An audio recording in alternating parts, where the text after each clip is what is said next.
तो ब्रेक के बाद एक बार फिर से आप सभी का बहुत बहुत स्वागत है हमारे इस महा कवरेज में, जहां हम आपको चंद्र ग्रहण से जुड़े सारे पहलुओं पर प्रकाश डाल रहे हैं। हमारे साथ ज्योतिष गुरु हमारे पैनलिस्ट इस वक्त मेरे साथ मौजूद है। तमाम सवालों के जवाब आप तक हम पहुंचा रहे हैं। क्या कुछ इस चंद्र ग्रहण में होगा, क्या कुछ करना चाहिए, कितना असर इस वक्त कोरोना काल में इस चंद्र ग्रहण का देखने को मिलेगा और साथ ही विश्व पटल पर क्या कुछ इसके असर सामने आएंगे, क्योंकि ये उपछाया है और इसका असर जो है भारत पर होगा, लेकिन दिखाई भारत में नहीं देगा। इसके साथ ही मैं आपको बता दूं कि इस साल 6 ग्रहण लगने वाले हैं, जिसमें 4 चंद्र ग्रहण और 2 सूर्य ग्रहण लगेंगे। एक सूर्य ग्रहण हो चुका है और दूसरा कुछ महीनों बाद लगने वाला है। तो हम शुरुआत करेंगे और तमाम पहलुओं पर हम नजर डालेंगे, क्योंकि चंद्र ग्रहण है और 5 तत्वों से मिलकर एक इंसान का शरीर बनता है। और ऐसे में जो चंद्र ग्रहण है, चंद्रमा मन का प्रतीक होता है और हमारा शरीर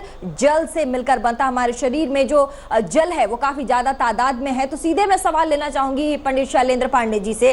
पंडित जी, मेरा जो सवाल है, क्योंकि चंद्र ग्रहण है, चंद्रमा है, मन का कारक है, साथ में जल का भी कारक है, तो ऐसे में हमारा शरीर तो इन सब चीजों से मिलकर ही बना है। कितना कुछ असर देखने को मिलेगा पंडित जी? देखिए, चाहे हम कोशिका की बात करें जो सबसे छोटी इकाई है शरीर की जी, और चाहे हम मानव शरीर की बात करें, लगभग 70% मानव शरीर जल से बना हुआ है और पृथ्वी का 2/3 हिस्सा भी जल से संचालित होता है, जल से प्रभावित होता है। समुद्र में अगर आप देखें तो हर पूर्णिमा पर समुद्र की जो लहरें हैं वो हवा में बहुत ऊंचाई तक उछाल देता है चंद्रमा, क्योंकि समुद्र के पानी में जो नमक और पानी का प्रोपोर्शनेट है, अनुपात है, वो वही है जो आपके शरीर में है। आपके शरीर में भी नमक और पानी का वही रेशियो है जो समुद्र के पानी में होता है। तो अगर चंद्रमा समुद्र के पानी पर असर डाल देता है पूर्णिमा के दिन, तो ऑब्वियसली आपके शरीर पर भी असर डालेगा, क्योंकि वहां पर भी नमक और पानी का अनुपात बिल्कुल वही है जो समुद्र के पानी में है। बिल्कुल। तो अगर चंद्रमा असर डालने में इतना सक्षम है और हर पूर्णिमा पर असर डालता है, तो यकीनन चंद्रमा जब प्रभावित होगा अच्छी तरह से या बुरी तरीके से, तो भी आपके जीवन पर असर डालेगा जी। अब चूंकि आज उपछाया चंद्र ग्रहण है, कर्क लग्न में इस ग्रहण की शुरुआत हुई है, चंद्रमा का लग्न है और चंद्रमा बुरी तरह से प्रभावित हो रहा है केतु के साथ। हालांकि एक बड़ी राहत की बात आप ये समझिए कि चंद्रमा केतु का जो कॉम्बिनेशन है वो आध्यात्म के लिए बड़ा अच्छा माना जाता है और आज गुरु पूर्णिमा का पर्व भी मनाया जा रहा है जी। तो अगर आप चंद्र ग्रहण के दौरान, जो समय अभी चल रहा है, इस समय में अपने गुरु की पूजा करें, वंदना करें या चंद्रमा के मंत्र का जप करें या भगवान शिव की पूजा करें, तो आपको उनकी विशेष कृपा प्राप्त होगी। इसलिए आपको घबराने या डरने की आवश्यकता नहीं है, क्योंकि ईश्वर के अधीन है, चाहे वो चंद्रमा हो चाहे वो सूर्य हो। इसीलिए ग्रहण काल में अपने गुरु की पूजा करें, भगवान शिव की पूजा करें, चंद्रदेव की उपासना करें और जब 11:22 पर ग्रहण समाप्त हो जाए, तो दोपहर का समय है, शाम का समय है, जब भी आपको मौका मिले किसी निर्धन व्यक्ति को सफेद वस्तु का दान कर दीजिएगा, ताकि ग्रहण का दुष्प्रभाव ना हो। और आज के दिन अपने गुरु की पूजा जरूर करिएगा और गुरु ना हो तो भगवान शिव या भगवान कृष्ण को गुरु मानकर भी आप उनकी पूजा कर सकते हैं।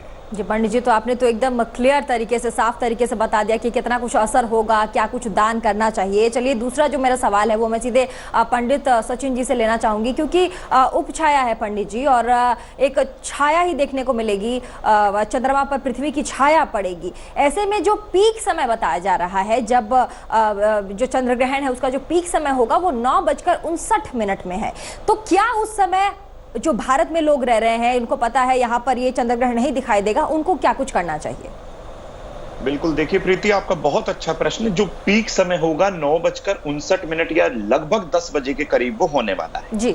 जितने भी लोग जो भारत में रहते हैं वो इस पीक वाले समय में, बिल्कुल परमग्रास वाले समय के अंदर, आप मान के चलिएगा उन्हें चंद्रमा के मंत्रों का जाप जरूर करना है, क्योंकि आज जो है गुरु पूर्णिमा भी है। अखंड मंडलाकारम व्याप्तम येन चराचरम तत्पदम दर्शितम येन तस्मै श्री गुरुवे नमः।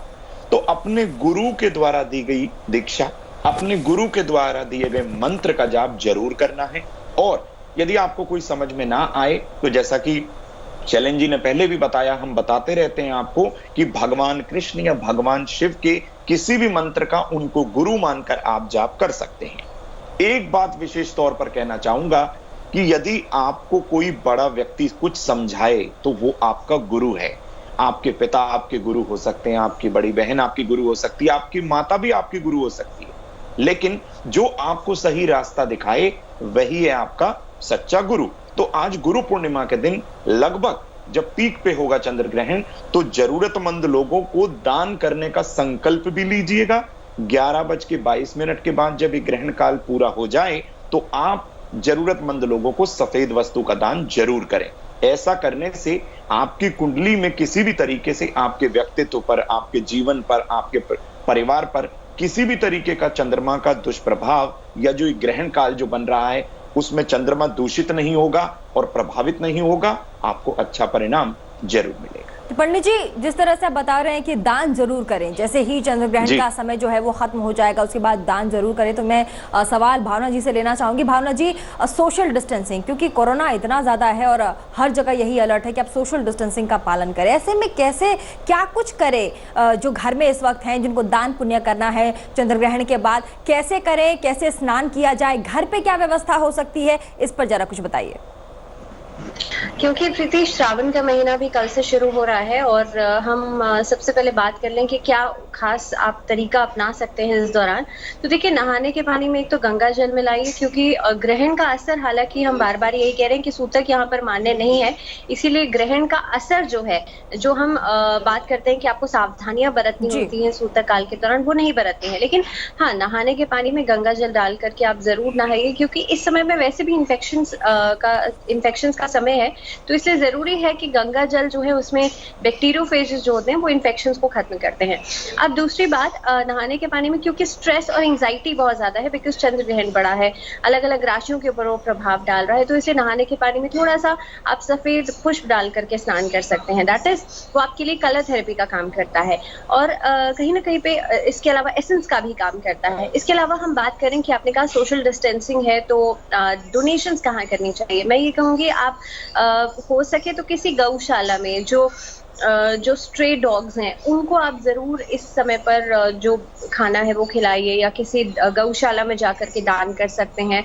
इसके अलावा जो नीडी लोग हैं, दान का मतलब यही होता है कि आप किसी ऐसे इंसान को दान दे रहे हैं जिसको उसकी जरूरत नहीं है, तो उसका असर आपको मिलेगा ही, उसका फल आपको मिलेगा ही नहीं। और हमेशा निस्वार्थ भाव से आपको दान करना चाहिए और नीडी लोगों को आप दान जरूर करें। इस समय में तो बहुत लोग ऐसे हैं जिनको जरूरतमंद हैं, जो तो इस समय पर बहुत अच्छा समय है, आप सोशल डिस्टेंसिंग का पालन करते हुए डोनेशंस ऐसे लोगों को जरूर दें। तो तेज पर हमारी इस महा कवरेज की जो रफ्तार है लगातार जारी है, पल पल की अपडेट, क्योंकि ग्रहण काल शुरू हो चुका है। क्या कुछ करना चाहिए, क्या नहीं करना चाहिए, पीक समय में क्या कुछ करें, क्या कुछ नहीं करें, इन तमाम सवालों के जवाब देने के लिए तेज पर खास आपके लिए हमारे ज्योतिषों के पैनलिस्ट मौजूद है। बने रहिए हमारे साथ, कहीं मत जाइएगा, तुरंत हाजिर होते हैं, रुकेंगे छोटे से ब्रेक के लिए।